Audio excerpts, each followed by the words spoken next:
All right, good morning, everyone. Happy Halloween.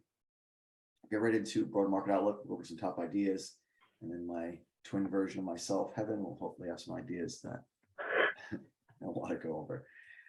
All right, so again, 10-year finally starting to test this trend line. We saw this same pattern forming earlier this year. We're seeing the same thing again, and we'll see if this is now the time where this 10-year finally does roll over as the Fed starts to pivot away from their aggressive rate rising they've been doing for the better part of this last quarter or so. And if it does roll over, we should see hopefully more of a balance in the SPY. Again, as the 10-year drops, we should see a little bit of a relief rally in the equities market.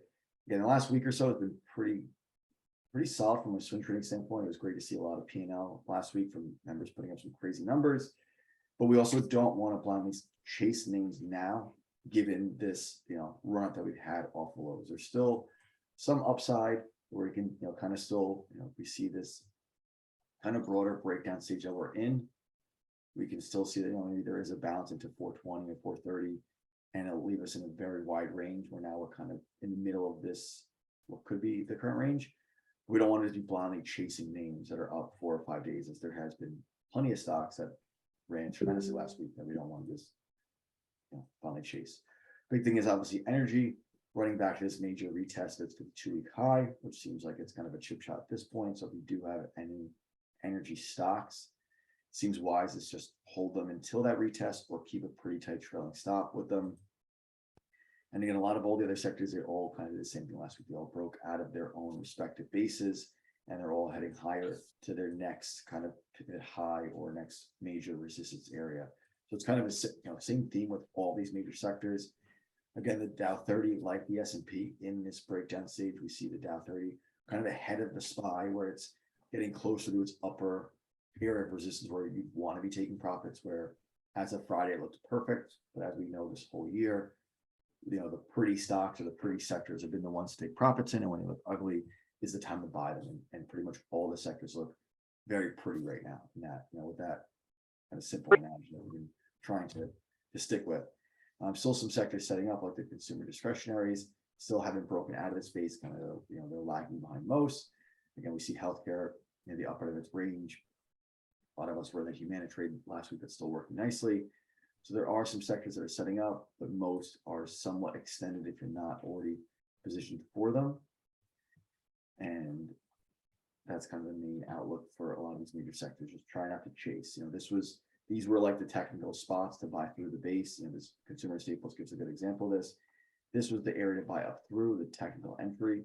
Up here is not what we want to be just buying because it's up a lot. So that's kind of the overall theme here. Just find your setups. If you did miss a lot of setups last week, that happens to everybody. But don't try to just chase this week to kind of play catch up. Wait for your ideas and let them kind of come to you. So again, other than telecom and utilities, those are really the only two sectors that kind of lag, where everything else kind of broke out last week. Name to keep an eye on is this CIBI, oil energy name. It does have earnings, I believe, today after the close. And we'll keep an eye on this kind of 71.5 area if they don't kind of gap it through. We'll keep an eye on that. The only real trade I still have on from last week is this Humana. It's very simply just been raising the stop, every end of the day, pretty much. There's been a pretty simple swing. Hopefully this gets to 600 shake. We'll have to, like Kevin, dress in a suit. That's our little bet, whether Exxon increased by 20% or Humana. And Humana is about half the way towards the 600 target that we made the bet for. So we'll see which one gets there first. Other than that, Evan, if you have any ideas you want to go over or some other ones, we can do that. Yeah, definitely. We got a few. Tom's got a couple that he's looking at. Most of them have earnings this week, so it's mostly a list of things to keep on watch for later in the week after they report. First one is ANET, ANET. All right, Evan, since you address I'll let you talk through the trades. Okay, well, I mean, this one doesn't even have a game plan or anything. So he was just sort of keeping an eye on it. It does have earnings today, I believe, after the close or possibly this morning. but just one to keep an eye on. I would probably say he's probably looking around like 127 near the high of that red candle. Probably if it can consolidate under there, give us a flag over the next few days or even a week or two, that'd be a nice post earnings setup. Next one he's looking at is CORT, CORT. I remember trading this one a little while back, but again, earnings later this week, I believe on Thursday, for that eventual move through that 29.50, 30 area. One thing you do have to keep in mind, Tom, on this one is this is just a retest of all-time highs, first test. Actually, no, it's not. You zoom out, looks like it's the third attempt. So I lied. Yeah, this is pretty nice. But again, post earnings on Thursday, let this one flag out and then look for that post earnings setup. I think it looks pretty good through 30 then. And then the last one he's looking at is CYBR, CyberArk Software. Again, earnings Friday, looking for that catalyst. I can finally push this one through that 160, 162 area. A lot of, seems like a lot of the common themes, at least for stuff that I was looking at, is a lot of them have earnings this week or just coming up in the next couple of days. So a lot more hand sitting, at least in the early days of this week, especially with FOMC and the Fed meetings on Wednesday. A lot can happen until then. Eric is looking at DKS. I really, really like this chart. D is in dog. Yeah, exporting goods. Looks really, really good. It's been consolidating since last earnings. So this one looks solid. He didn't give an exact entry point, but I'm assuming he's looking around like 118, 120. What do you think of this one, Ben? Yeah, I mean, this is, talk about a lot of these bases this year, as the market's kind of broken down, we want to see them. We see here it couldn't break. It had that, really crappy sell-off, straight back up there. So through this 120, higher pivot lows, very clear entry level. Definitely looks good. It seems like this would be a move to value. It was 140 to kind of retest this area. But yeah, definitely looks like this is one where if it goes this week, like this is definitely one worth taking. This is not, like, you're not chasing this through 120. If this stock was say here, it's like, no, yeah, you're chasing, but here through 120 looks great. Yeah. Christian's got a few on his list. First one is TMCI. Really nice buy there. Earnings 8 days, so it still has room to run before they report. It looks really good through 2450 is what he's looking at. Yep, right there. Tight little flag. Kind of that same thing, like even with that DEX, like it, kind of broke down here, or kind of smoked for most of the year, and it's kind of working its way back higher. And again, this is actually probably a much more significant level because this is where this was like the IPO lows, and now it's supports becoming resistance. And if that can break, then it's gonna be very good for the stock going into the future. Yeah, definitely. I would still be quick to take a little bit of profit, at least at that quick 25 level, just from that big rejection it had at 25 just a couple of weeks ago. And back there, I think that's probably your first level of resistance. So I would not be surprised to see it tap 25, come back down, and then shake a few people out. So, and I know that Kusha he likes to take his profits at specific levels. So I would have a limit sell order on a piece of that right at 25. Next one he's looking at is CHX through 30 post earnings setup. I don't know if it's ready quite yet, but yeah, through that 30 in time looks very good. Oh yeah, this is. Oh, I guess it's not all time high, no. But yeah, through 30, that 40, this 45, this might be like a year from now, but that 45 looks great. 30 looks good too, but definitely a little bit of time to set up. Yeah, that's like that Disney again. What completely different sector, different name, all over the place. But just this was like, I guess last quarter, someone mentioned on one of the pre-market calls where they were looking at this Disney up through this earnings high, and it's like just give it some time, let it set up, and clearly it's been setting up since then. So you want to give those post earnings have some time to develop, or just buy them through the high and keep the risk tight so you don't get stuck in those fades where if this is the short amount for the next quarter, and this thing's gonna fade back to 20, you don't want to be involved unless you're just buying it through that 30 level. Yeah, you really want the stock to prove to you that those earnings are holding up. Like from a chart board stand up, if it gaps up like that, you want to see it hold for a few weeks before even trying to make a trade, because that's when you're a little more confident in the breakout. This is a big- Next one. Yeah, exactly. That's also really big too. So you probably need some time to digest it. So the next one he's looking at is Wingstop. Winged. He's looking at this one through 162.50 versus 160 for a day trade. That's what he posted in the chat, which I guess I understand from a day trade standpoint, but I feel like you have a much higher probability of getting shaken out through one if you have a stop at 160.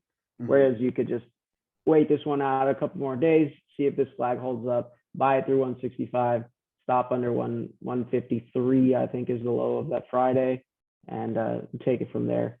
But I guess it just depends on how you want to execute the trade. It's a really nice level though. Yeah, definitely like it. I just think about like Rick Ross has like a ton of these franchises, and he always talks about like he just doesn't like the stock market.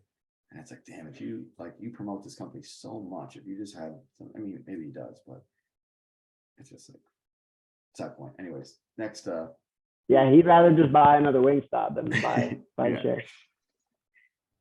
That's everything from a member standpoint. I did a little bit of scanning. What I did like to see this week was that because I do my scanning through FinViz, and for like 2-3 weeks, there was only maybe 10 pages of stocks that fit the criteria that I scanned for. And this week I have 35 pages.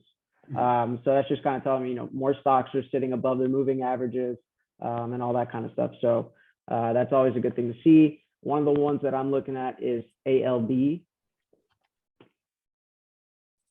which has earnings this week. So looking for something after earnings, but I'm looking at that 289, 300 area. We'll see where it is after earnings, but I like this one eventually through highs.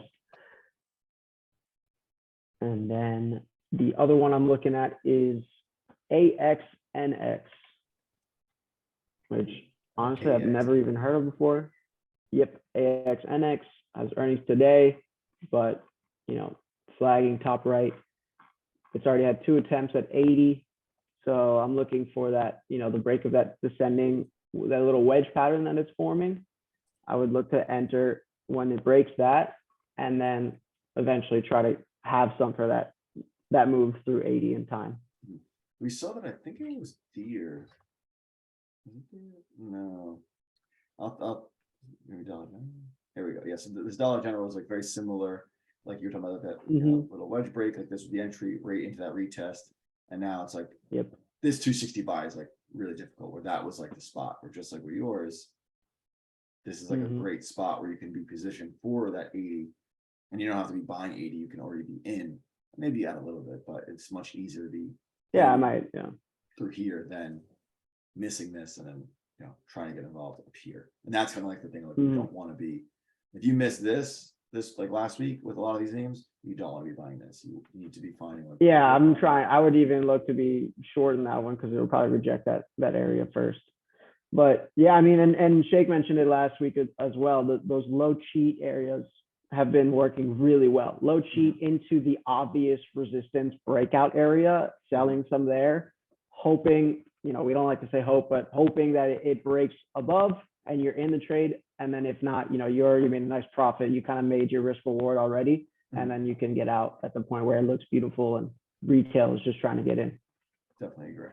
And then the last one I was looking at is DCP. Industrial's name. I mean, just this is like a perfect DCP pattern. Just getting tighter and tighter and tighter over the last few months.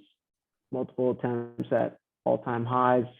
This one has earnings tomorrow, so I wouldn't look to buy it today. I'll be pretty sad if it breaks out today, but I'm definitely keeping this one on watch. Yeah, this looks, it just sucks that earnings is tomorrow because like it's like this is like just screams they're gonna take this away. Like that they, Right, it's yeah, like so tight yeah. now where it's like, they're not gonna, but. Yeah, I mean, and it's perfect. Yeah, I mean, if you look at like Thursday and Wednesday's action, you have these two tight candles. Thursday was an inside day, and then Friday was this massive shakeout to the 21-day moving average you don't have on your chart, but it was a perfect bounce off of 21 and then closed above Thursday's high. So bullish engulfing, shakeout, hammer candle, it's like everything you could want in a breakout. Mhm. So, I mean, I might keep an eye on this one today for like a quick day trade and get out of it before the close. But yeah, I mean, I'm hoping it just sits, maybe gives me another inside day or something like that. We'll see. And that's about it on my end. Okay. Short, quick and easy. Again, any top ideas, make sure to call them out this week. If you guys have really good ones, me and Evan will try to like plug in the alerts so they'll go off. So we'll all be reminded versus having to call it out manually. All right, guys, we'll see you in the chat and good luck this week. Yep. Later, guys. Happy Halloween.